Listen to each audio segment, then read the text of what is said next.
What y'all listening to? Limelight Highlight Podcast.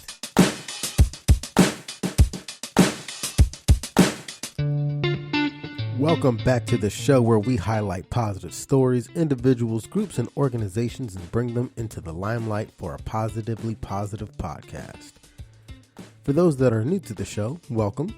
And just joining, I am your host, Jonathan Rosario. We are back. This is the first episode of the new year.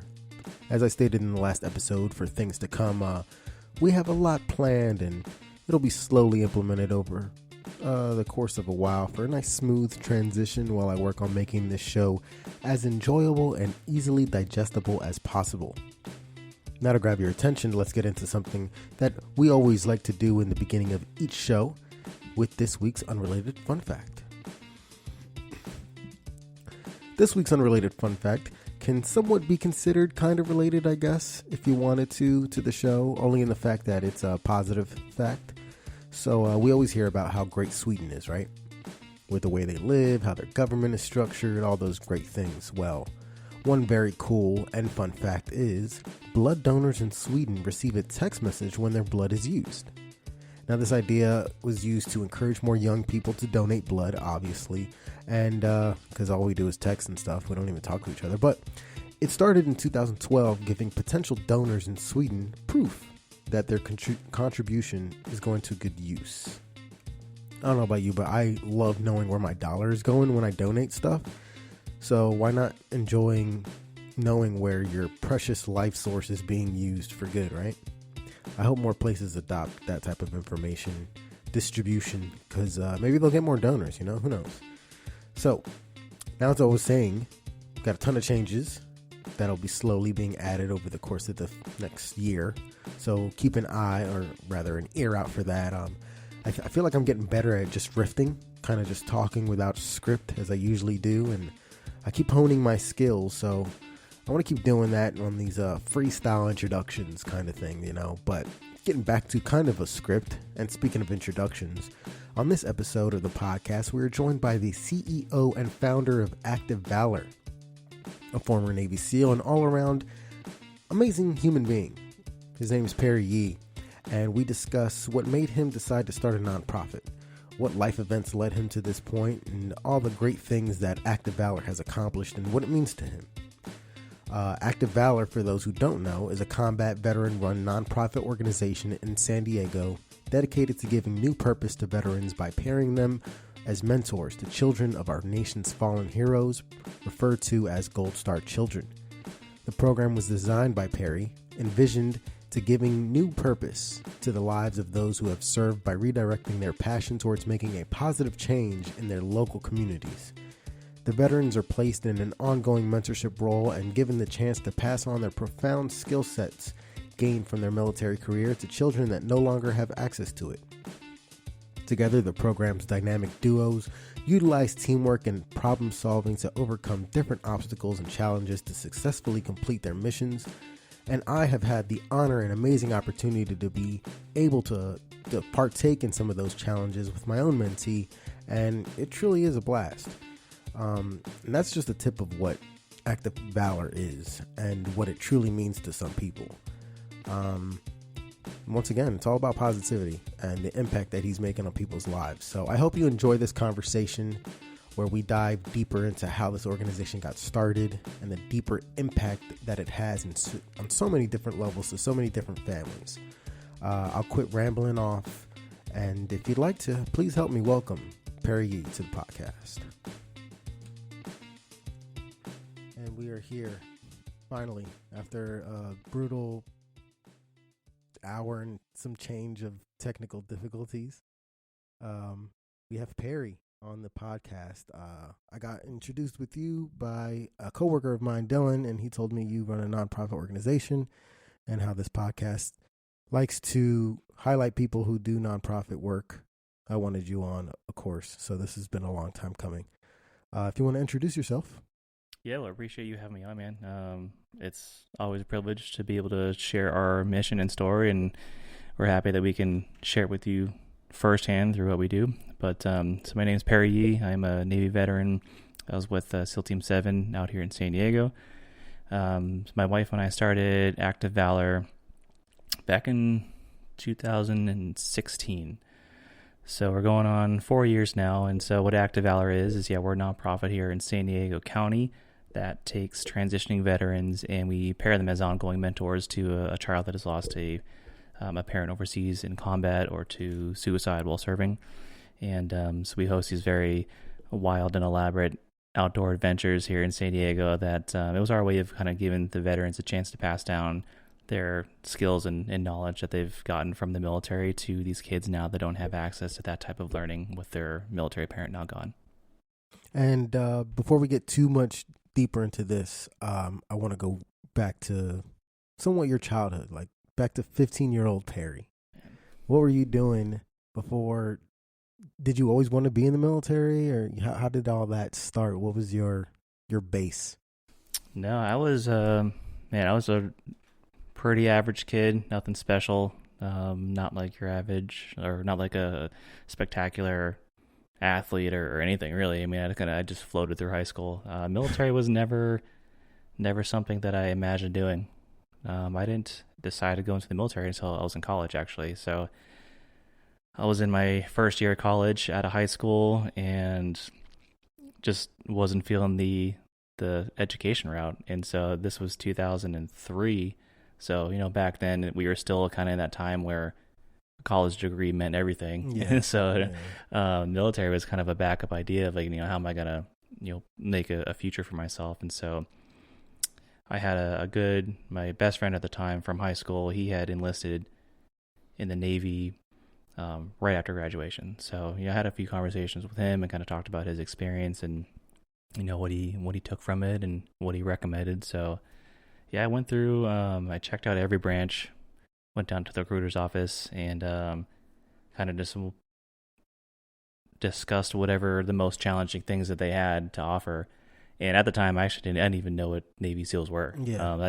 It's not like today where they're everywhere and in the media and movies and TV. And I had no really. It's basically certified badass kind of thing, It's really not, man.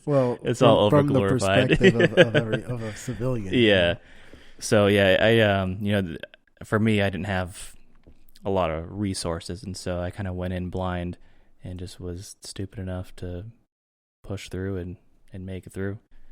So you kind of just fell into the Navy SEAL portion of yeah. everything? So I was lucky enough to where my recruiter actually knew quite a bit about the BUDS program, and I'd never even heard of it before. So, and you wanted to do that? Like I heard about it, and I immediately was like, I'm good. I mean, I went to the Marine Corps, which is they say is the hardest boot camp. Oh, for sure, Navy boot camp's a joke. But like the SEALs, like I didn't. Yeah, again, I didn't really fully understand what I was getting into until I was there. And then at the time, it's too late. You're there and might as well make the best of it. But he was pretty knowledgeable about the program, and it just sounded like the most challenging at the time after listening to all the recruiters and what they offered. And so it was a pretty easy route getting there. I actually went in with a BUDS contract with the Navy, so I would get a bonus upon completing BUDS. If I fail or quit, it's out the window. But so I went into boot camp January 2005 out in Great Lakes, Illinois. I spent my first year and a couple months out there through boot camp. My A school was out there, and then I was out there at a dive motivator program preparing for BUDS until I came out here to San Diego. Nice. So fast forward a little bit back to the nonprofit. What gave you the idea, and where did Active Valor, the name, come up, and how did all that start? Take us through the journey of, hey, I think this needs attention. Yeah, it was a long process. So at the time, it was myself and my now wife, and let's see, I had discharged out of the military in 2011. And for my first few years out, I just had no direction. I think I had a new job every year, just bouncing around, building up other people's dreams. I really had nothing that I was passionate about and nothing that I was working towards to better my own future. And in 2014, I started working for a training facility out here in North County, where we were teaching close quarters combat to military, law enforcement, civilian, and it was my first exposure to working with other veterans. So I had really never met any other vets in the community, and kind of reconnecting that little brotherhood experience, and seeing what their transition was like out of the military. And we just kind of wanted a way there was a common trend. These guys were getting out and not really having that greater desire anymore, or that higher purpose, whatever you want to call it. The transition's a lot harder because we're, for however long your contract is, you're told to do this at this time and be here and right. Very structured. Yeah, very structured, but stable, and you have responsibility, you have a steady paycheck, and there's a lot of things that go into it, and getting out always seems like a great idea until you're out and I might wonder, I should have rethought that process. But in the long run, so we were just able to be around a lot of other veterans, and these guys had so much to offer. And so the nonprofit, it was a very baby idea, and it was actually focused around the veterans. We started it for how do we give these guys a meeting again and utilize what they've acquired over X amount of years that they served, and also have them feel appreciated and valued again by the community. We do live in an age which is great right now, that veterans are pretty well respected in the community and in the work field, but there's just something inside of us that wants to do more, and it's hard to find it outside of the military. We know a lot of guys that have started their own businesses, they have families, they have successful lives outside of the military, but there's that the little piece inside that's missing. And so we wanted to fill that. We wanted to find a way to give them the opportunity to serve at a different capacity. So finding what they were going to do, that was the hard part. That was super challenging, just figuring out what we were going to do. We didn't want to be like community service based, which is, it's good for the instant gratification, but we wanted something that was going to be more lasting and bring more satisfaction to their soul. And so when we thought about the Gold Star community, which is, Gold Star families are families that have lost a family member while serving on active duty. So that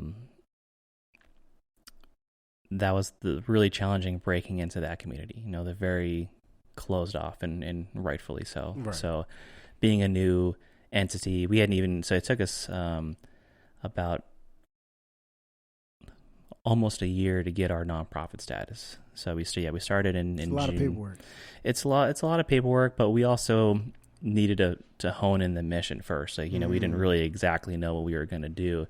So when we're filing for all our paperwork and stuff, you need to be clear about what your mission is going to be. And so we put it off for a while. So it wasn't. Was it because you guys were still in the process of an idea of exactly what it? Okay. Yeah. So we knew, okay, we want to be able to connect the veteran community with the Gold Star family community, but how? What was that going to look like? And so yeah, it just took a while to sit and brew and kind of figure out what that was going to look like, and also figure out what wasn't offered. There's a lot of organizations out there that benefit the Gold Star community, and they do a great job providing services. But from what we saw doing our homework, is there was nothing out there that offered a good one-on-one mentorship for these children that have lost their mother or father overseas. And so, it's basically like the Big Brother program. Mm-hmm. We wanted to be able to connect our veterans, and they're not there to fill the shoes of the fallen parent. It's a very teetering kind of approach for some people, I can assume. Yeah, because it's like, I think a lot of our veterans that come on, they think there's a lot more commitment to it than there is. Mm-hmm. Again, like they're not trying to be dad, but that older brother figure, the role model, the mentor figure, the coach figure, we all have it growing up, and that's what we wanted to provide. And so in doing so, we've kind of collaborated and found this and created